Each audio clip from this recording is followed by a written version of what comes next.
Yo, what is up, guys? Welcome back to the channel. Today we have finally the long-awaited BenQ Zowie XL2566K 360Hz monitor review. Let's just jump right into it. So in today's review, we're going to answer some questions. Is the monitor good in general? Does it feel really fast? Are the colors good? Does it provide any competitive advantage in game? How good is it compared to a 240Hz or 144Hz monitor? DyAc Plus, and if you should actually buy this monitor. So first question, is the monitor good in general? I believe so, yes. So for me, this is the best monitor I've ever had in my entire life. The ergonomics is great. You can tilt it up, down, swerve it in every direction. You can rotate it left, rotate it right. There's like marks on the base and the stand to get a consistent setting every time you want to play, and basically is the best ergonomic monitor out there. It has a very compact base, so a lot of room for mouse and mouse pad. I have never accidentally hit the base while I'm playing Valorant or Apex with the mouse, so I really love the compact base design. And by the looks of it, it's not the prettiest monitor with some it has some decent thickness bezels, but it's also not the ugliest monitor in any case.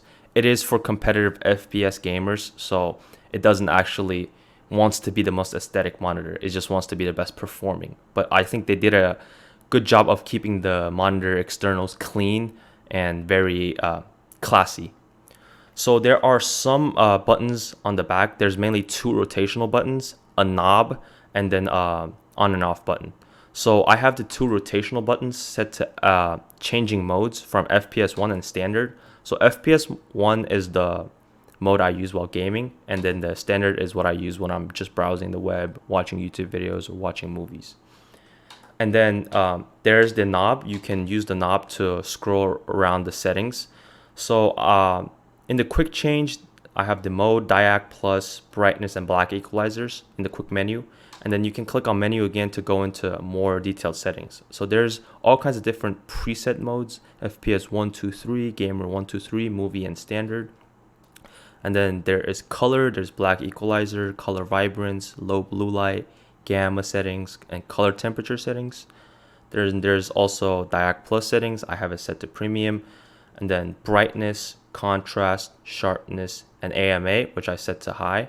And then there is input settings. It supports a DisplayPort and two HDMI. And then there is display mode where you can play full HD or 4:3 or different resolutions. RGB range, I have it set to auto detected.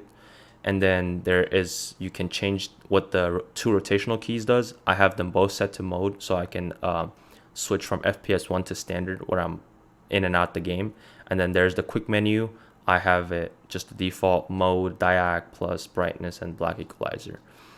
And then the system, there is the headphone. I have a volume 100 because I actually use the headphone jack on the monitor with the earbuds, the Logitech G333s. I'll leave a link in the description.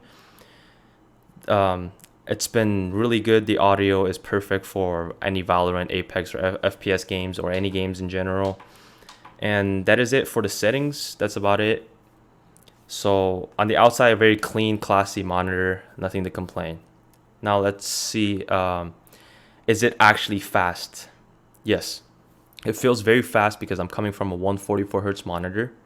This 360Hz was a big jump for me personally, and I can definitely tell the difference, especially after upgrading my PC.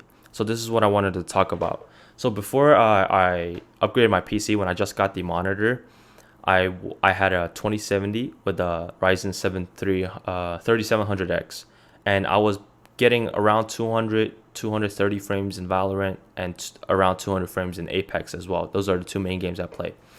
And at first, I didn't notice much of a jump in gaming. I didn't feel too much fluid compared to the 144Hz because I was not using the monitor to its full potential. I was not actually pushing 360 frames consistently. So now I have upgraded my PC, which I made a video about if you want to check that out. Now my PC is rocking a 3080 with a Ryzen 7 5800X3D, which is probably the best gaming CPU on the market. it pushes consistent 300 FPS in Apex, and then it pushes like 600, 700 frames in Valorant, and then the low gets like 500, around 500. So it pushes consistently above 360 FPS in game, and I could actually tell how big of a difference it is from 140 hertz. Because of the 360 FPS and the 360 hertz monitor, I was actually using the monitor to its full potential and seeing all the 360 frames every second that is being rendered. And I can definitely tell the monitor is very responsive, very sharp, and very fast in game. Now let's talk about the colors. Are the colors any good? I mean, the colors are not the best because it's the TN panel, but it's also not the worst. With the standard preset, I can get by watching YouTube videos, movies, and whatnot. I don't have any complaints. And the FPS 1 preset I use at 100% brightness provides me anything I need for gaming. I can see everyone clearly in CS:GO. Every player model is clearly outlined, so it's very good for me. For a gamer's perspective, the colors are good enough. And now let's ask ourselves, does it actually provide a competitive advantage? And as I've previously said, if your computer is powerful enough to push 360 frames in any game that you play, then yes, it does provide a competitive advantage, absolutely, compared to a 144 hertz or a 240 hertz. So how good is it compared to a 240 hertz or 144 hertz, you may ask? Compared to 240 hertz, it is not that big of a difference if you already have a BenQ Zowie, I believe 2546K monitor, the 240 hertz one with the DyAc Plus technology enabled. I don't believe there's much of a difference. So compared to 144 hertz, yes. Compared to a regular 240 hertz monitor, I also believe DyAc Plus provides enough competitive advantage. Now let's talk about DyAc Plus, the elephant in the room. So this is the part where I did the most intense benchmark on. So I've recorded this video using my phone's slow motion setting, where it films 250 frames per second, and I have lowered the monitor setting in NVIDIA control panel and the Windows settings to 240 hertz. And I've capped the Valorant client FPS in 240 FPS to test out the DyAc setting. So here I'll play the video in regular speed so you can see in person how it will look with the DyAc Plus off and DyAc Plus on premium. So here's DyAc Plus off. As you can see, it says 360 hertz on the monitor settings, but it's actually capped 240 frames in the Windows and NVIDIA control panel settings. So here's just me using some jet knives and dashes in the range. And as you can see, it's still pretty responsive and pretty good, but you can clearly see there's some blur when I'm especially when I'm dashing on the bots. I don't know if you can clearly see, but you will be able to see when it compared to the DyAc Plus on premium settings. So now let's change the DyAc Plus to premium. And as you can clearly see the backlight strobing technology activating, there is black frames being rendered in between. And now this is with the DyAc Plus on premium. You can clearly tell it's much more responsive and it's not that blurry especially when I'm dashing. I can show a slow motion just to better compare the videos. And I also have 2 screenshots where it proves how good this technology is. So on the left, this is the photo of when the DyAc is off, and then on the right, here's the DyAc Plus on premium.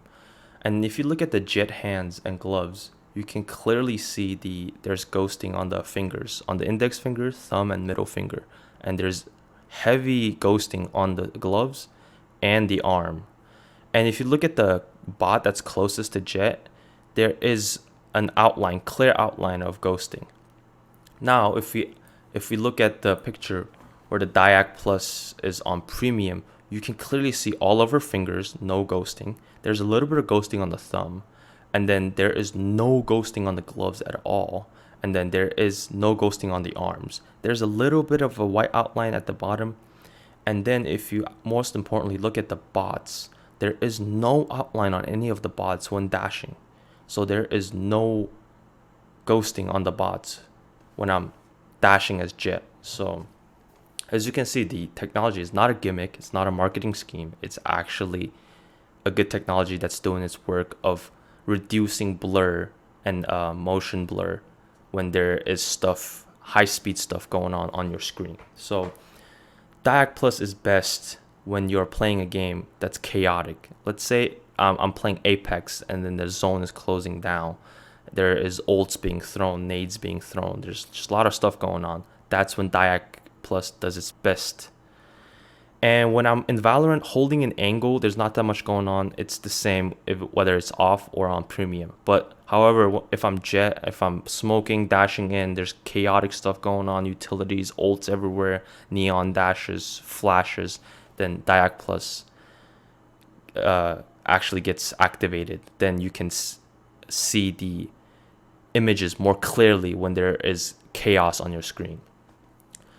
And I believe that is it for the video. Now, if you should actually purchase this monitor, I believe if you have the budget and if you're on a 144 hertz, if you're on a 240 hertz without DyAc, if you have the budget, if you have good enough, powerful enough PC to push 360 frames consistently, then absolutely you should go ahead and buy it. I'll leave a link in the description of the monitor, the 240 hertz monitor, and some setup recommendations. Check that out if you want. And that is it for the video. Hope you guys enjoyed it. More videos to come. Subscribe to the channel, leave a like to the video, and follow me on Twitch where I try to stream consistently. Thank you. Peace.